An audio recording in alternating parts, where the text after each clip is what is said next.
First, I want to, give props both guys for taking the fight. Those fights don't get made often, so you got to give them props for that. Uh, you know, props to both promotional teams for coming together and the corners, man. Obviously I got a soft spot for the corners. So Calvin Ford and Kenny Ellis did a great job, and Joe Goosen, somebody I really admire, man. We had a tough assignment. Um, but my thoughts on the fight is kind of, Tank is a great fighter. He's probably a pound for pound fighter, and he don't get the credit for it for various reasons. But I know what I'm looking at. I think we're looking at a great fighter, and you know, talent and skill is not the same. Ryan's a talented fighter, but how you apply that talent, that's your skill and your application. And he just, you know, he really didn't he didn't apply his talent the way Tank applied his talent. It's more to boxing than just punching hard and fast and throwing combinations on, social media to get everybody going, ooh, you know what I mean? It's more to boxing than just that. And I think we saw a difference in the level of maturity of both fighters. Tank, you know, I don't get into the outside of the ring stuff, but inside of a boxing ring, he's very mature.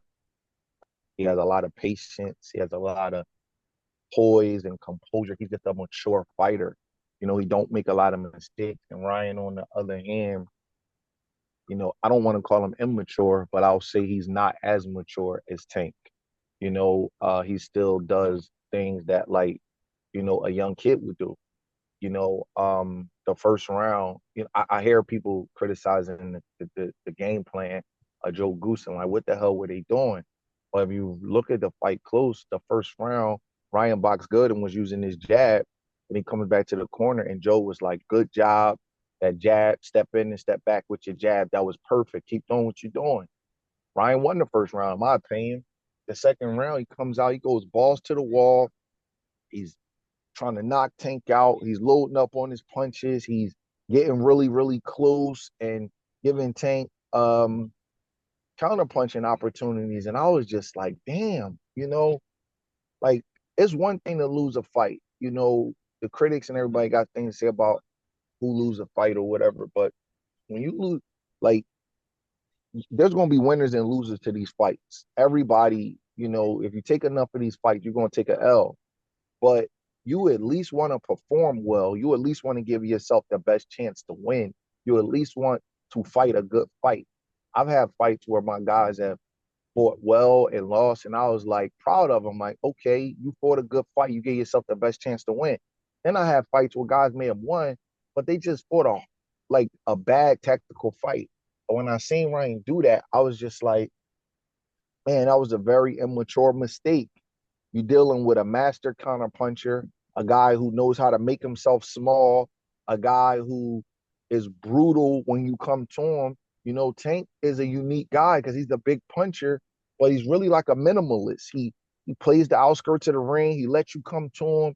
He sets a lot of traps. He's not like a Mike Tyson where he's rushing you. You know what I'm saying? So I'm sitting there like, wow, why did this kid do that? And in my opinion, it came down to maturity. It came down to the ability to handle the moment, and unfortunately he didn't, and it's a shame, man, because um that's a big opportunity. It was a winnable fight. People say he was up against it, but I more or less picked against him because of the maturity factor and how many mistakes he made. But you got to keep the fight simple, and you got to listen to your coach. And I didn't see him do that, and it came back to bite him. I remember Joe Goosen put out a statement, and he said, "You don't train Ryan Garcia. You gotta kind of collaborate with him because he has his own ideas, and a lot of times he's right." And that statement was telling to me because, you know, if you're not going to allow yourself to be trained, you got to live with the results a little bit harder than what you accept what your coach is doing. And then if it don't go your way, you can honestly say, I did what I was told. But when you want to venture off on your own, and that's cool. That's cool. But you got to be able to live with those results, man. And I feel like this as a trainer, when a fighter don't listen to his trainer, he's in the ring by himself. And if he's going against a fighter that is listening to his trainer, then that guy's in the ring with his coaches and he's fighting them by himself. And that's what I felt like he was doing. Like he just started freelancing and like freestyling in the fight. And it just wasn't conducive to him. And if you're gonna make them kind of mistakes, you gotta have something to make up for it. You know, uh every fighter makes a mistake. Like Ali pulled his head back, right?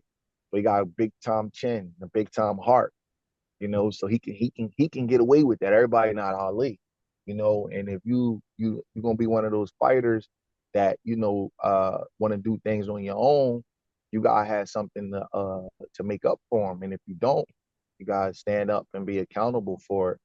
And I just seen a kid that just was a little immature, man. I know Ryan's taking a lot of heat, for not getting up and stuff like that. But forget about that. I felt as though he could have fought a better fight. Use his jab, keep his length. It's not guaranteeing a win, but you at least make Tank work for it. Like after the second round, I think Ryan lost his confidence a little bit, even though the fight didn't end to the seventh. And Tank had him under control. And you saw one guy that was out there kind of stressed out, and one guy that was out there having fun, trying to get things over with. And it showed. I know Ryan made the comment about him being bored, but that's why he did in the second round. But just think about this: he abandoned the game plan after 2 rounds, after 1 round. So if you bored after 1 round in the biggest fight of your life, that's an issue, especially when you won that round. Like you talking about a serious attention or focus issue. If that's truly the case, it was 3 minutes, of a 12-round fight. If you got bored that soon, you got a big problem, man. And I don't want to be one of these people that's like jumping on Ryan, because these kids, they go through a lot, man. And you talk about the cyberbullying and guys commit suicide, mental health issues. I don't want to be part of that because I know everybody's killing the kid. So I'm trying to answer the questions as respectfully as I can. But I just felt as though I felt as though he got away from things that was working for him too early.